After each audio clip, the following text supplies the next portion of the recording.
Salut à tous, Yazé sur Diavolo TV, j'espère que vous allez bien.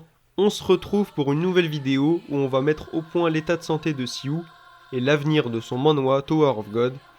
Générique.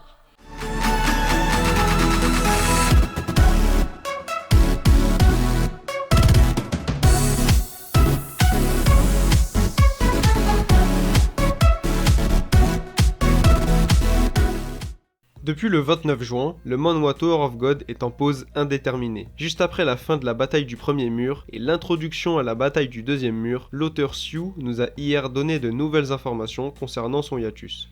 L'auteur ne nous avait pas donné de nouvelles via son blog depuis le 21 juin, mais hier, le 20 septembre, on a pu en savoir plus sur la vie de Sioux pendant sa pause. Il nous raconte qu'il vit une vie normale en ce moment, qu'il travaille mieux son scénario, entraîne ses nouveaux assistants et commence dès maintenant à bosser sur des prochains brouillons pour la suite. En dehors du travail, il a repris contact avec sa famille et ses amis, il fait aussi régulièrement des exercices physiques et des joggings pour fortifier son corps. Il ne se sentait pas pour autant en vacances, il sait qu'il laisse ses lecteurs dans l'attente et garde en tête son travail. Il espère revenir avec le plus de chapitres possible à son retour, tout en reposant son corps. Il a conscience que sa santé est primordiale pour faire du bon boulot et reviendra quand il sera prêt. À peu près un an après le début de la partie 3 du manhwa, Sioux est à nouveau sur la touche pour quelques temps, en plein avènement de cette partie. À rappeler qu'entre chaque partie, Sioux fait une pause de quelques temps avant de vite revenir sur ses planches. En 2014, pendant la partie 2, l'auteur était revenu après à peine 2 mois de pause exceptionnelle, en pleine forme et prêt à continuer son travail. Concernant la pause de la partie 3, il a dit qu'il avait besoin d'une pause de minimum 6 mois afin de se remettre de ses problèmes de santé, notamment une hernie dorsale et des problèmes au poignet. Ces problèmes sont tels qu'il ressent de grosses douleurs lorsqu'il travaille trop longtemps ou qu'il bouge en dessinant. Sans compter qu'il y a de ça quelques mois, il avait un important rhume de gorge qui a persisté durant plusieurs semaines, combiné avec le début de ses problèmes de poignet, on dirait que rien ne va physiquement pour l'auteur depuis un certain temps. Je trouve ça vraiment dommage que ces problèmes de santé font rage après que la saison 1 de l'animé ait très bien fait parler de lui. Ça risque de couper les lecteurs qui ont décidé de rush la version manhwa après avoir suivi et aimé le début de l'histoire. C'est ainsi que Sioux va rejoindre les légendaires Hunter x Hunter, Berserk ou encore Haikyuu no Sora, les fidèles abonnés des semaines de congé.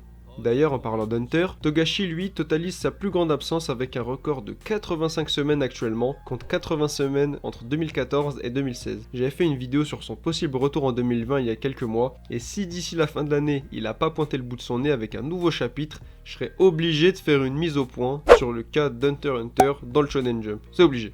Cependant, Sioux n'est pas totalement mis sur la touche parce qu'on aura le droit au tome 1 du manhwa en France à partir du 25 septembre dans les librairies. C'est l'éditeur Ototo qui a eu les droits de parution. En revanche, pas de visual art encore pour la cover en français, mais on se doute qu'elle sera similaire au tome coréen, à l'exception des textes. Les tomes 2, 3 et 4 sont eux aussi sortis il y a quelques temps en Corée, et je trouve les covers vraiment très clean, gros flow de Bam, Kun, Rak et Androssi au goût du jour, ça fait plaisir. Bizarrement, malgré le bon succès de l'animé, j'ai pas entendu parler plus que ça de la parution en France, mais bon, je reste assez confiant sur l'avenir de la licence. Bref, tout ça pour dire que Sioux a rejoint le club des auteurs en pause café. On espère quand même qu'il sera rétabli au plus vite pour qu'il puisse reprendre son manhwa en bonne santé et nous apporter du meilleur contenu chaque semaine sur le destin de Bam dans la tour. Voilà, c'est la fin de cette vidéo, j'espère que vous aura plu. N'hésitez pas à me donner votre avis en commentaire sur la pause de Sioux et les dernières infos en date. En attendant les prochains chapitres, vous pouvez aller check nos live réactions sur les derniers chapitres de Tog dans la playlist du même nom. Si c'est pas déjà fait, abonnez-vous pour ne rater des prochaines vidéos. Moi, je vous dis à la prochaine. Pendant ce temps, portez-vous bien. Ciao!